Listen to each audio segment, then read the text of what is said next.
जटाटवी गलज्जल प्रवाह पावितस्थले कलेवलम्ब्य लम्बितां भुजङ्गतुङ्गमालिकान्तवड्डमड्डमड्डमन्निनादवड्डमर्वयं चकार चण्डताण्डवं तनोतु नः शिवः शिवम्।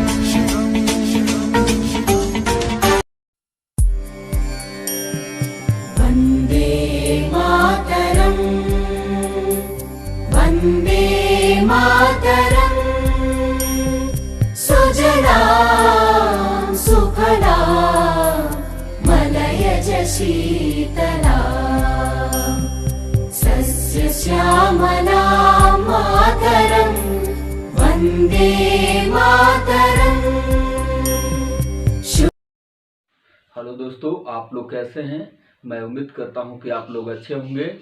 और मैं आपको 1784 का पिट्स इंडिया एक्ट लेकर के आया था और आज मैं 1813 का चार्टर एक्ट लेकर के आया हूं।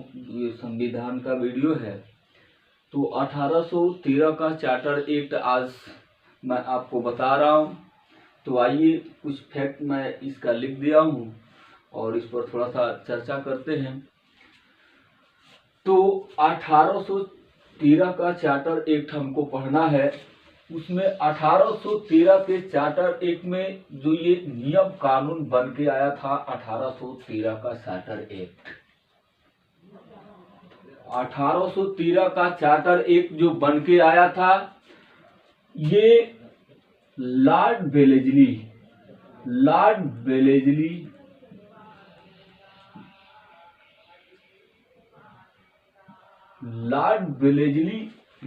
गवर्नर जनरल बन के आया था बंगाल में।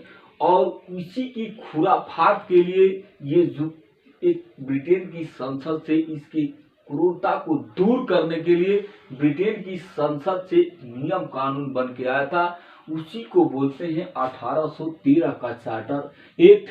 और इस एक्ट में जो फैक्ट थी, जो बातें थी, आपकी समझ में रखा हूं और इसी को थोड़ा सा आप लोग के सामने मैं बोल रहा हूं। ईसाई धर्म का प्रचार प्रसार की अनुमति पहली बार, ईसाई धर्म के प्रचार प्रसार की अनुमति पहली बार इसी चार्टर एक्ट में दी गई है। 1813 के चार्टर एक्ट में पहली बार भारत पर संवैधानिक स्थिति स्पष्ट की जाती है। भारत का जो संविधान था उसकी स्थिति स्पष्ट की जाती है इसी चार्टर एक्ट के द्वारा। और कंपनी जो ईस्ट इंडिया कंपनी थी उसमें 20,000 सैनिकों को वेतन देने की बात कही गई थी कि आप अधिक से अधिक 20,000 संख्या में आप सैनिक उसमें रख सकते हैं। इससे ज्यादा का वेतन के लिए कोई प्रावधान नहीं है मेरे पास। और 20,000 सैनिकों को वेतन देने की बात इसी एक्ट में की जाती है। राजस्व संबंधी मामले का जो नियम कानून होता था, जो तरीका होता था या लेखा जोखा होता था, उसकी व्यवस्था पहली बार 1813 के चार्टर एक्ट में की जाती है। इसी एक्ट में ईस्ट इंडिया कंपनी थी, उसके व्यापार के एकाधिकार को समाप्त कर दिया गया था। लेकिन चाय और चीन को छोड़ करके एक और है बच्चों, इसमें अफीम भी है। चाय, चीन और अफीम, ये तीनों पर ईस्ट इंडिया कंपनी को व्यापार की अनुमति मिलती है और बाकी सब पर एकाधिकार ईस्ट इंडिया कंपनी से छीन लिया जाता है। ईस्ट इंडिया कंपनी पर छीन लिया जाता है और कहा जाता है कि चाय, चीन और अफीम को और आप अधिकतम 20 वर्षों तक और आप कर सकते हैं। तो कंपनी को और कंपनी का जो शासन था और 20 वर्षों तक बढ़ाया गया था और ये 1813 के चार्टर एक्ट में ही बढ़ाया गया था कि 20 वर्ष तक और ईस्ट इंडिया कंपनी चाय, चीन और अफीम पर व्यापार कर सकती है, उसका एक अधिकार बना रहेगा।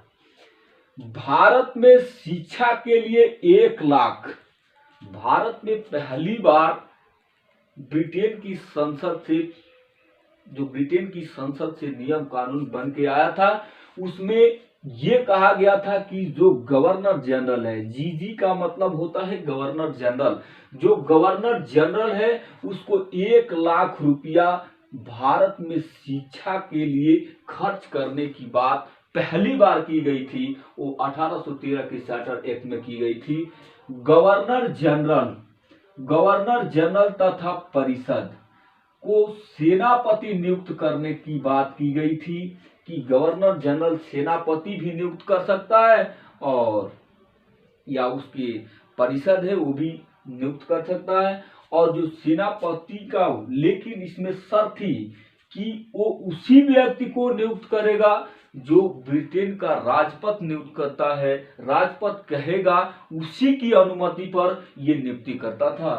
तो ये है हमारा दोस्त 1813 का चार्टर एक्ट, और मैं अगले वीडियो लेकर के आऊँगा 1833 का चार्टर एक्ट। और चैनल को सब्सक्राइब करना और लाइक करना न भूलिएगा और बेल आइकन को दबाना न भूलिएगा।